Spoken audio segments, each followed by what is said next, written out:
திருப்பூர்லேருந்து 8 மணி நேரம் ட்ராவல் பண்ணி இன்றைக்கி வந்து சென்னையில் வந்து இறங்கினோன்னே இன்றைக்கி சென்னையோட டே 1. நாங்கள் வந்து A1 ட்ராவல் பஸ்ஸில் வந்தோம். வரும்போது ட்ராவல் எங்கேயும் வீடியோ எடுக்க முடியல. எங்களை 3:40க்கு இறக்கி விட்டாங்க. 5 நிமிஷம் லக்கேஜ் இறக்கிறதுக்கே சரியாக போயிடுச்சு. டைம் பார்த்தா 3:45. சரி பசங்களுக்கு கால் பண்ணலான்னு சொல்லிட்டு கால் பண்ணால் அவனுங்க வரதுக்கே அரை மணி நேரம் ஆயிடுச்சு. எங்கடான்னு சொல்லி திரும்பி பார்த்தா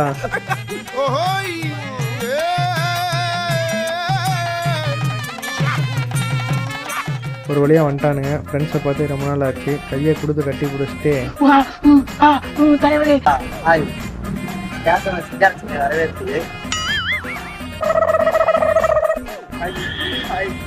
ஒரு வழியாக லக்கேஜ் எல்லாம் வண்டியில் ஏற்றிட்டு அப்படியே ரூமுக்கு கிளம்பிட்டோம். நைட்டு ட்ராவல் பண்ணதில் உடம்பெல்லாம் ஒரே டயர்டாக இருந்துச்சு. அப்படியே படுத்து தூங்கிட்டேன். அப்புறம் சரி ஓகே அப்படின்னு சொல்லிட்டு எந்திரிச்சு பார்த்தா மணி 7:30. பசங்களாம் படுத்து தூங்கிட்டு இருந்தாங்க. சரி என்ன பண்ணுறதுன்னு யோசிச்சுட்டு நான் அப்படியே ஃப்ரெஷ்ஷப்பாக பாத்ரூம் போயிட்டேன். திருப்பூர்லேருந்து வாரி போட்டு எடுத்துகிட்டு வந்த பொருட்கள் எல்லாத்தையும் அரேஞ்ச் பண்ண ஆரம்பிச்சிட்டோம். ஆளுக்கு ஒவ்வொரு வேலையை பிரித்து பண்ணிட்டு இருந்தோம். நான் கிச்சன் சைடு கொஞ்சம் அரேஞ்ச் பண்ணிட்டு இருந்தேன். பசங்க ஒவ்வொரு வேலையை ஒவ்வொருத்தன் பண்ணிட்டு இருந்தான். எடிட்டர் சஞ்சய் வந்து சிஸ்டம் இதெல்லாம் கொஞ்சம் அரேஞ்ச் பண்ணிட்டு இருந்தாப்புல.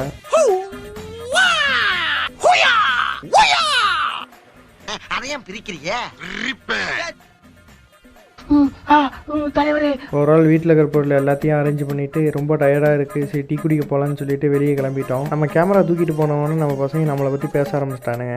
சார் ஒரு கேன என்ன சொல்ல சொன்னா என்ன சொல்லிட்டு இருக்க? என்னடா என்னமோ கூன்றான் என்னங்க நீ ஒண்ணும் சொல்லணா போ.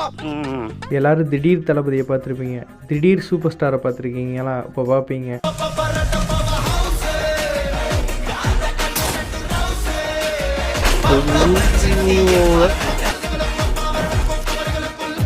Say my name. ஜாலியாக பேசிட்டு நிறையா சிரிச்சுட்டு ஒவ்வொருத்தனை கலாய்ச்சிட்டு அப்படியே டீயை குடிச்சிட்டு அந்த இடத்த விட்டு அப்படியே கிளம்பிட்டோம்.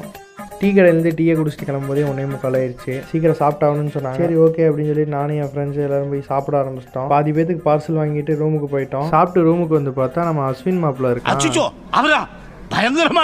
ஈவினிங் ஒரு 6:30க்கு ஜீவாவும் நாகேந்திரனும் ஜொமேட்டோ ஓட்ட கிளம்பிட்டானுங்க. அப்புறம் என்ன பண்ணுறதுன்னு சொல்லிட்டு படுத்துட்டு இருந்தேன். எப்படி தூங்குனேன்னு தெரில, அப்படியே படுத்து தூங்கிட்டேன்.